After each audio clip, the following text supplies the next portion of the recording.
Hello everyone and welcome back to my kitchen. Today on the menu are these incredible Chipotle chicken enchiladas that are topped with spicy pickled red onions, fresh avocado, and some crumbly queso fresco. Your friends and family are going to be absolutely addicted to these, so without further ado, let's dive into the recipe.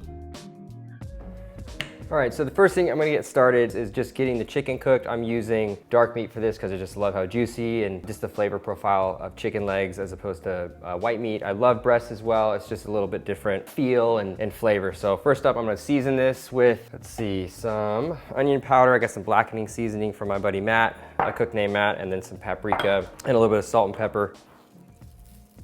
I'm getting it everywhere. A little bit of pepper, some of this blackening seasoning. I love this. Really good spice blend that Matt Broussard and Spiceology came up with. Nice smoky blend, little spicy. Some onion powder, a little bit of paprika. Just you want this to be, you know, have that dark red spice feel to it. A little smoky, little spicy, nice and savory. Put these back. Nice hot stove top. Get my pan on. Just a light drizzle of oil on the bottom, and we're gonna sear both sides. Give it a good pat. This is actually really good on the grill too, so if you have time to fire up your grill, you could do this process on the grill as well. Yeah, there you go. Lay that skin side down. Let's get a nice little color on that skin, but you don't want to burn the spices. You don't want them to get too dark. There you go. Flip that over. All right. Now, this is the secret sauce, Chipotle peppers. So open that up, and I'm just gonna use probably one Chipotle with a little bit of the sauce on it. You wanna submerge about half of the chicken leg just in water, because this is gonna be a braise Chipotle pepper. You know, I'm gonna do two, because I like it spicy. A little bit of that sauce. And then these are diced and fire roasted tomatoes. You can of course grill your own tomatoes, make your own you know, canned product or base for the enchilada sauce if you want. These work great and they're good in a pinch. Add these to the bottom. And then this is gonna go in the oven until the chicken just falls apart. Put this in the oven for about an hour and a half. All right, so chicken is in the oven. Here I have some red onion, some serrano peppers, and I'm gonna pickle these as simply as I can. You could do the whole boiling and making pickling liquid process if you'd like. With these types of recipes, especially how quick they are, I just love kind of just throwing things together. You could even use you know, a day-old roasted chicken for this recipe. We do this all the time in our house, where we'll do you know, roast chicken dinner and then the chicken cheese Chipotle enchiladas the next day. So it's nice just to have some ingredients you can throw together and not worry too much about prep and other recipes involved. I'm just gonna slice these really thin. That way you don't have to worry about, you know, the vinegar and salt to penetrate too much into a thickly sliced onion. You just wanna do these relatively thin. And these were just some red onions that, again, were kind of leftovers, so super easy recipe. Boom, in the bowl. All right, that's good. So these are gonna go in the mixing bowl. Boop, just like that. Salt. And I'm gonna do red wine vinegar, because I love red wine vinegar. Boop. A good amount, there you go. Let's give these a good toss. And this will leach some of that purple color from the onions that everyone loves from pickled red onions. And these will just almost instantly pickle. You'll notice the color change almost right away, especially when you add the salt and the vinegar. They just start to leach the pigment, that red pigment, or the purple pigment, depending on how you view a purple or red onion.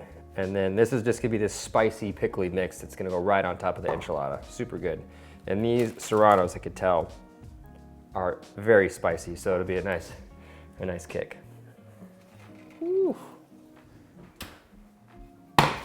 Yes, man, that looks good. Look at that little crispy skin. That's gonna go in the enchilada with all the shredded meat. Pick the leg out. I'm gonna let this rest and cool down.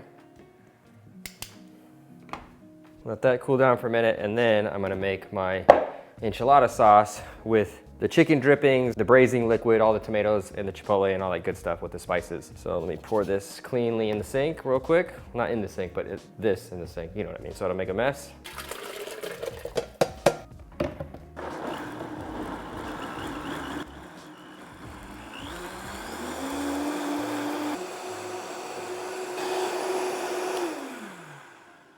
There you go. And smooth. Ooh, smells so good. Smoky, really rich with like savory flavors. It's got all those spices in it. So good. All right, so now I'm gonna shred up my chicken. It's cooled down just a little bit, still pretty hot. So I'm gonna use some forks and I'm gonna use this skin. You know, don't get rid of the skin. This is gonna be all chopped up into the enchilada. It makes it really just mouth-watering good. And then just start shredding it. Super tender and juicy. I mean, you can just see the moisture in that. Danger, danger good.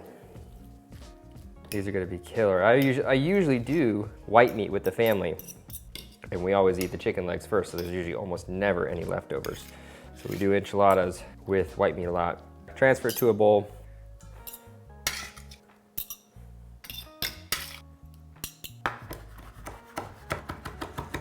Add your chopped up chicken skin that has all those insane flavors on there. This is like the secret to my recipe personally. A little bit of the enchilada sauce, not too much. There you go. All right. Now I'm gonna get a pan on, I don't know, medium heat. Fry off my tortillas just ever so slightly to get them soft. Some people steam them. Some people, you know, have different various ways of, you know, soaking them in the sauce and getting them pliable like that. I love frying them. It is a little bit fattier of a style, but man, the flavor is ridiculous. And the way the oil softens the tortilla is just a little bit different than water. Good amount of oil. You know, that should be good. Probably pretty good. There you go.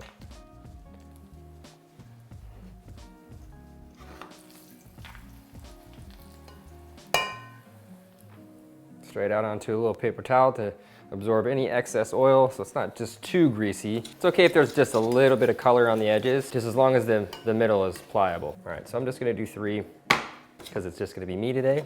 And now it's time to build the enchiladas. Goes down the chicken, good amount in each. You want these to be nice and stuffed, not overstuffed, but you know, good amount of chicken. Can't even describe how it smells. It's like it would do it a disservice. Oh man, I gotta try some of this chicken. Woo! Yes, okay. These are gonna be stuffed to the brim. Okay, now you could do any kind of cheese you like. I mean, you could do, I do the, like a really simple mixed shredded cheese that you buy at the store. You could do a full-on cheddar, you could do your own blend, you could do mozzarella. Of course, this isn't like a traditional enchilada. This is sort of a variation of it. A little bit of enchilada sauce on each one, ever so slightly. Stuffed to the brim. Ooh, yeah. Okay, tucked in, seam side down. And then these are gonna go in the oven on a low broil, or you could set your oven to about 400 degrees Fahrenheit. And this is just gonna, you know, give that initial crispiness to it, because if I put the enchilada sauce on right now, which is totally fine, I just missed the opportunity to kind of caramelize the top of these, the corn tortillas, and just add that dimension of crispiness and a little bit of the caramelization flavor. So in the oven these go.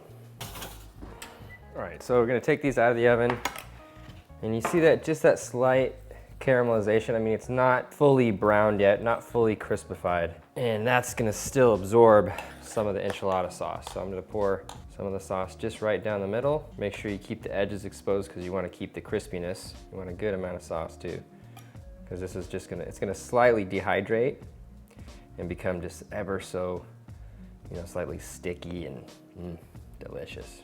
Cheese on top. Oh, man, this is good.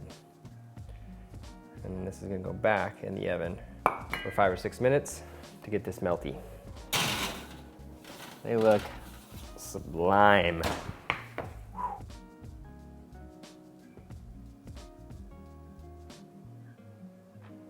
All right, so I got my enchiladas done. These are piping hot. Got some queso fresco, a little bit of garnish on top. Let me get some fresh cilantro to make this really special, and I got a little avocado too. All right, let's plate this up. Just a little bit of the enchilada sauce on the bottom. My enchiladas. Wow. A little freshy avocado. Some of the pickled onions. Some cilantro. Nice fresh cilantro. Queso fresco.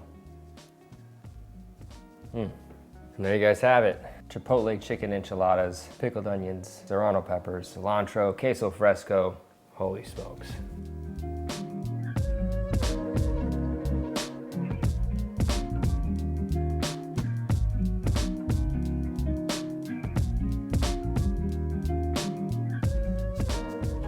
Whew, chicken chipotle enchiladas donezo. These look great. Time to test them out and tell you guys how I did.